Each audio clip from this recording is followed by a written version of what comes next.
Slowly, I just introduced them to Blender, and now they're all working with it. So This is Menno Van Roon, coming to you from the Netherlands. He does professional 3D work. He's a big fan of Blender, too. He even convinced his whole studio to switch to Blender. Today, we'll talk about simple, stylized 3D art. I know you're from the Netherlands. How did you start doing Blender? well, I went to the International Academy for Film and Television in Antwerp, and there we were taught 3ds Max and Blender as well. But it quickly became Blender all the way. So just because it's free and easy, you know. That was in 2015, and I've been using it ever since. Wow, I got my start. I did it. I used to do some game programming, and I needed to make some models for that, and found Blender. Cool. And then I stopped making games. I just wanted to do Blender instead. That convincing, eh, Blender? Do you use Blender professionally? Yeah, I do. Yeah. Actually, I introduced it in the studio I was working at. They used Cinema 4D before. Just felt like I was working with two left hands, for me at least. And I just said, "Can I work in Blender?" They said, "Fine by us." And then slowly, I just introduced them to Blender, and now they're all working with it. So Amazing. yeah, yeah, You do like motion design for commercials or? yeah. Now I work at a they like to call it a offshore knowledge platform. Bit of a fancy way they give courses for the industry, the offshore industry, and I make the video materials for that. So like also trailers and etc. But mostly it's course content, and sometimes we do external clients. But that's basically the gist of it. Yeah. So we focus on explainer animations for the external clients, and I've noticed you did that underwater animation. I really like that. Do you do that kind of simple style a lot? Like, this is actually a project I've done for the studio I was working at. It is yeah, we sort of the style we use, but it evolved over time. You know, it started as a factor illustrated flat animation, but then it progressively became more 3D because I guess we're all love 3D, right? I mean, yeah, that's where it came from actually, because factor usually is cool when it's clean. That's the simple style as well, right? And yes, then how that translates into 3D is basically the same, only you add a different or another dimension, right? But yeah. the principles stay the same. Yeah, you need to keep things readable, not too cluttered, with little contrast. Those are the things I'm looking at least. Basically, you want to avoid all the little details and little bits and pieces that you find in something real. Or you can use that to your advantage, right? Make a sort of a vignette out of detail and then pulling in the towards your subject, right? Oh, yes, I see what you've done there. I like that. You've added details around the outside of the scene and kept the middle super clean. Yeah, that's basically the thing I like to do. Yeah. Okay, and I noticed on that you kept the materials in terms of materials. They're pretty simple, right? Yeah, basically just diffuse colors with a, or maybe the principal shader is used probably, and it's just roughness all the way up, or maybe to half of it, because it just gives a, yeah, I don't know how to say it, but it's just a cleaner way, I think. Yeah, it makes everything almost flat when you turn the roughness up all the way. Yeah, exactly. That's what I was. Also, the addition of the water beams in that scene, that's a great use of effects Right. Yeah. like that. You did Yeah, those. it was just a compositing effect as well, because we Yeah, just in production you don't have like the time and the budget for rendering caustics and all that everything that comes with it. So it's just done in yeah, After Effects, but I think it turned out pretty good. yeah. No, it turned out great. I like the caustics. I noticed you rendered a separate pass for the caustics and then composited those. I Yeah, like because you didn't have to spend all the time. I've tried rendering like even fake caustics take forever to render. right. I know. It takes forever. I've been waiting for scenes to render frames that are just like hours long for one frame. This Oh my was goodness! maybe, I guess the whole scene was rendered maybe in under an hour. Wow, see that's amazing. Yeah. Even with both passes, Yeah. that's good. Sure. When you export out of Blender, what file format do you export in? I noticed a lot of people running into trouble with that. Really. What I usually do is PNG. I know there's a lot of people that are advocating EXRs, right? Because you can use the multi-layer kind of thing. Hmm. But usually I'm just using PNGs, just the sequence. I'm not a fan of rendering the movie formats. You know, you can Oh do that, yeah. of course, but I just the PNG sequence is what I usually go for. Great. I always do the same exact thing. I like hearing I'm doing the right thing. I was gonna ask you about textures. Do you often end up using textures in that simple kind of work? Like an image texture or a noise texture to add detail? It's like what I was saying before. It's like usually I stay away from it when I'm. What I'm trying to say is I stay away from it when I'm doing work on the subject. The outside can be, yeah, I can introduce some more detail and noise. I see it as noise, just another level of detail because yeah, that's just the peripherals. But I try to keep the focus of the scene cleaner, right? But yeah, no, the same thing is for textures.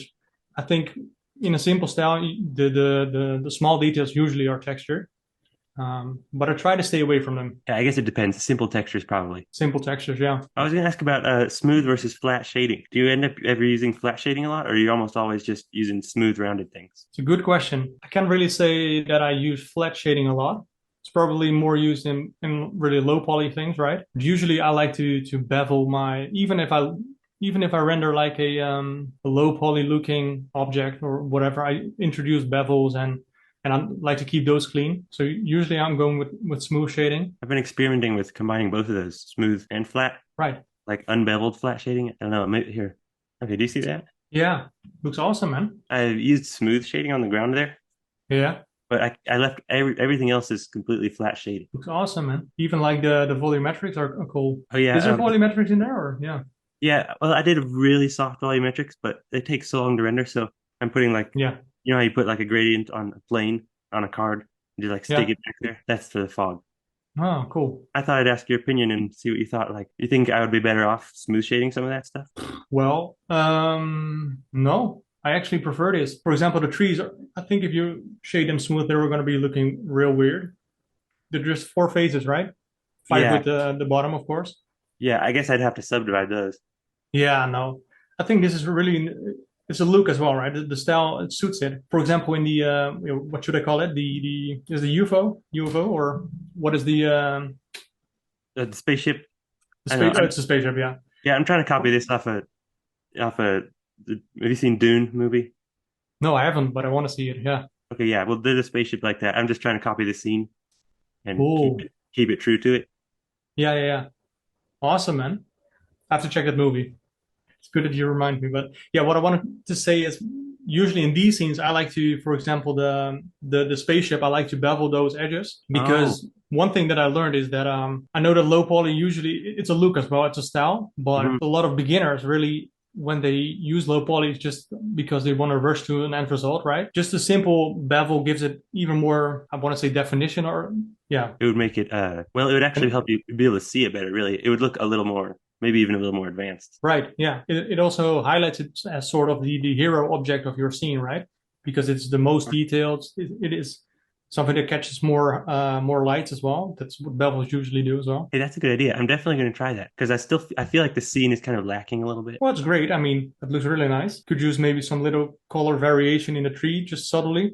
Maybe you introduced it already, but No, all the trees are exactly the same color. maybe you can do that. But I like your idea of keeping the detail away from the subject. I'm gonna try to pull some of these trees away from the spaceship in the middle. yeah, even when it's simple art, right, or simple style, the same principles still apply. You want to keep your viewer, you want to direct them towards the subject. Guide them. Yeah. Yeah, you want to guide them. Exactly. Yeah. Those principles really apply here the same. So maybe I want to point at my screen, but the trees in the foreground you have there's a few that you can maybe open up. So there's really a sort of a tunnel towards the, Yeah. Kind of like how there's already an opening on the one side. yeah, but you can play with it because it That's a good idea. just throwing it out there. I'm definitely going to try that because it's really busy image right now. It's basically like trees everywhere. No break, no variation. Right. What was the question actually? I was asking you if you thought smooth shading would do better on the spaceship there. Right. But Right. you said No, maybe a bevel. yeah, maybe a bevel, and then shade the bevel smooth, and the rest should be flat shading. Oh, And you can that's do that good. with the auto smooth and setting it to I don't know maybe 30 degrees or something. That's the default at least. Oh, see, that'd be cool. I never Yeah, thought of a smooth bevel and the rest flat. That's great. So the bevel, like most people wouldn't even know it was there. yeah. You won't notice it unless Hmm. you really study the image, but you can feel the difference. Yeah. So I guess low poly art that turns out well a lot of the time is really a mixture of, it's more of a style and Yeah, not telling how it's done. yeah, exactly. Yeah, I think this image already looked great, man. But you can maybe if you apply those things, I would say it's even better. But yeah, of course, it's up to you as well. The artist should really be the director of it, I guess. I was gonna ask you about backgrounds. When you're doing render or building a scene, what do you typically put in the background? Do you like to have a flat color? I know in your diver scene, it's the ocean, I guess, so it's blue, but it's got Yeah, those volumetric rays up there. yeah. Backgrounds I usually struggle with because usually what I find is that they turn out really flat, and you put so much effort in building a 3D scene, but then at some point you lose it, I guess. For example, in your image, you have like the 3D mountains as well, right? That really adds more depth. But if you just put a single color or like a backdrop, like in a photography setup or something, it can work. I don't know. It depends on really what you're trying to create, I guess. Yeah, I mean, I guess it does depend on what you're making, the simplicity you're going for. And also, usually when I'm running out of time and I'm in production, really the background is the first thing that goes out of the window. So, And a background is something you could always fake with 2D. Like it yeah, doesn't exactly. necessarily have to be 3D. You could probably get away with it. Yeah, for example, the underwater scene I did is a good example. There's actually no background; it's just a transparent. Oh, really? Yeah, and then I just put a simple, I guess it's a blue color in After Effects. Added a mist pass so you get more of a follow, and then the caustics in front of it that just creates more depth. Yeah, I like that. The Mist Pass has done excellently there. I think Mist Pass is one of my Thanks. favorite things to do. Right? I love it. Yeah, do you always render that separately as its own image sequence? Yep. Okay, maybe I'll try that on this scene. Do you use orthographic rendering ever? Yeah. Yeah. We Are do. you- Did a lot of things, and usually, like I said, we do a lot of 2D style as well, right? It's more the vector based style, and Hmm. usually in the studio I'm working at is we have a separation. There's more 2D guys, there's more 3D, and I'm a little bit in between. So usually when those two worlds come into one project, I have to, because it's my preferred workflow, I have to conform to their style as well. So if they work in isometric, which is of course orthographic as well, Yeah. I have to conform to that as well. So yeah, I do work in isometric. I really love it, but usually you can tell that drawing in orthographic view is really difficult. And if you, for example, I had to make a wind turbine in isometric view, and I copy the work of an illustrator, and then you see that they just bend forward if you copy it exactly. But yeah, you're used to looking at a perspective view, right? Yeah. I And still can't wrap my head around it.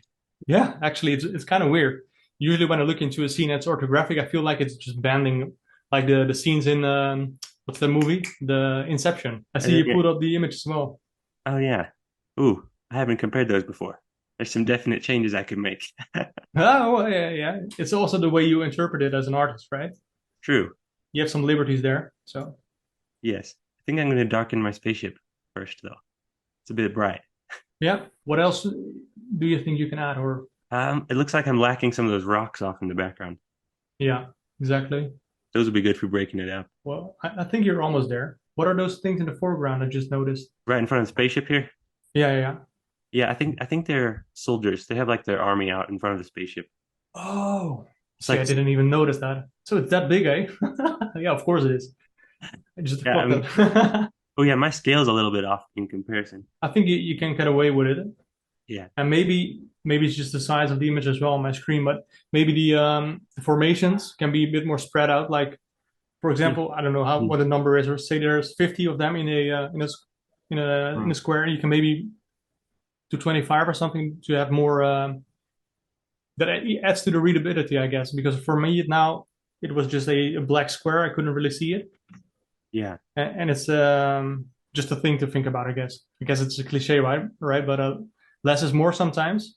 And Mm. in this case, because you're stylizing as well, right? You can maybe put a little few soldiers so that you can really tell them. That they are there. Yeah, right. That's a good idea. I could simplify it and use less of them so that there'd be more clarity. Yeah, because also they would catch more highlights, right? Or shadows for that matter. But Yeah, and uh, reflections. yeah, exactly, and that will add to the readability of the shapes. That's something I would look at as well. Sometimes I use reflective materials in my low poly scenes, but I try to only use one. Like I make the water reflective and nothing else. Hmm.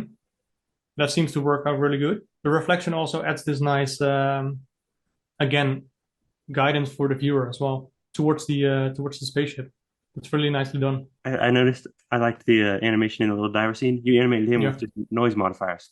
Do you end up animating that style, like where you just get some noise or a driver to control it? For the feed, I did indeed use a, noise modifier or it's just a cyclical pattern of the back and forth. Oh yeah, Then the like arms is a loop as well. So yeah, just for this scene is maybe 10 seconds of the whole video, at least at max, I guess. But so didn't want to put in that much effort, right? So just created a loop. But if it was more of an acting scene, I would just put in more effort, of course. you've got him actually like doing things. Yeah, exactly. So the animation really depends on the scene as well. That's what I'm trying to say. And Mm. for Like example, if I just the diver scene is just really, he's just floating around. yeah, it's just floating around. You can, of course, you can make him do all kinds of stuff, but that can also be distracting, I guess, Yeah, because it's like, a more confined space that you're framing, and this has more room for example, there is a little guy running out of the slide, and yeah, there's more room for activity. I also, and that's what I'm trying to get at. That's the animation doesn't have to be simple because, and that creates a kind of contrast between like your modeling, the scene, and the animation. I think that's a nice contrast, at least, to yeah. put in more detail because it's still stylized. But Yeah, no, when it's a simple scene, it's a challenge to find ways to add, I guess, not really detail, but like kind of detail yeah, in ways that aren't actually on the models. exactly. Yeah, I that's came, that's the same thing with shading, I guess. yeah, I came across a piece of art really cleverly added some detail without actually adding any. Oh, right. Yeah, I was thinking about the well, some of the meshes have detail with like the cracks and stuff, but also the little fireflies around the lamp. Yeah, I like those because they're not like, well, they're more of like a lighting or an effect. It's like adding smoke to something or something like that. You exactly. Yeah, can't truly count it as detail. but it does too for the viewer. I guess it does count as detail. Yeah. Um, and I also like it almost feels like subsurface, right? Subsurface scattering on the edges of the rocks. But I guess it could also be a rim light, but that's a nice effect. It makes it really soft and squishy. Yeah, I really like the rocks in that scene. If it was you doing that scene, is there anything you'd change? It really depends on the goal as well, right? I mean, it True, looks yeah, great. It's if it is to display the whole model, perfect. That's great. Maybe just I would maybe true. It's not very immersive. no, exactly. And if that is the case, if you want to, for example, I don't know, something is moving along the cart, right? You would maybe get in closer. Maybe what I would do different is I want to angle the camera a bit more down. How do you say that? That the scene will look more bigger, of course, because it's, and also now you clearly see that the floor is ending, right? And that's not really a bad thing. But Oh, good if, for point. example, you want this to be a more encompassing kind of world, Uh-huh. if you angle it more the camera lower, you can sort of clip out the floor, focus more on the top, and then maybe do some Yeah. tricks like I did before with the mist pass or something to get more depth into your background, and it feels more like an entire scene instead of like Instead of just cut like out or something. yeah. Yeah, Yeah, because this is more just like a showcase or something. If you really wanted to be there, you'd have to get in a lot closer. yeah, and this is fine. I mean, Oh yeah, while we're talking about the camera, do you ever like zoom in really close when you're on this simple style of art? Do you ever get really close to the subject? Or do you try to keep it backed out so that you can see it all? I guess I try to stay away a bit further than I usually would if there's more detail. Yeah. Um, and that makes sense, right? I mean, there's not much to look at. It's, for example, in the scene here, the rocky is it the mine? I guess it's a mine, right? Except for the light and the fireflies, it's just great. So what is there to look at beside the lights and the shadows casted on the rocks?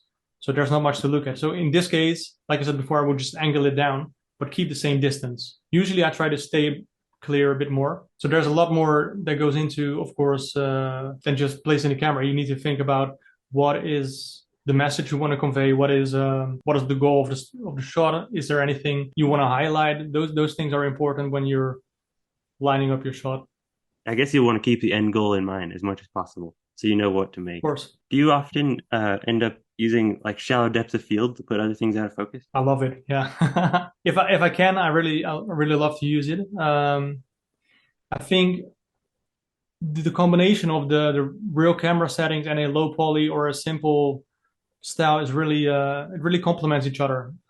Hmm. I don't know why. I think it's appealing, and maybe some people don't think it's unrealistic or whatever. I don't know, but Yeah. yeah, I really love it. Actually, yeah. I can't think of a reason why you wouldn't use depth of field in a simple scene as well. Yeah, if you can, you should, I think. Yeah, It exactly. it seems like the more real life things you can do to your simple or your low poly scene, the better Yeah, results you end up with. yeah. That's what I think as well. And maybe not for the depth of field, but also like different things that add more realism in Mm. I guess that's not the best term in this case, but it makes it more relatable, right? For example, I have characters that are just a sphere with limbs, of course, but it's a sphere with arms and legs. So that's Mhm. the basics, the most basic character you can think of, I guess. But Yeah, if you put on clothing, if you put like fabric textures in those clothing, it instantly feels more recognizable, yeah. I guess. You start to know what it is right away. Yeah, It, exactly. It starts to feel like a character. And Mhm. if it's just a blob with arms and legs, you think like, is it not finished yet? Or at least that's what I'm thinking. But and I can imagine people are thinking that as well. But yeah, that's the kind of contrast I'm always looking at. Keeping things simple, but also adding interest. You can like add detail in the texture, kind of, without really making the mesh that much more complicated. Ends up looking more like a real thing, but in a simple style. Yeah, exactly.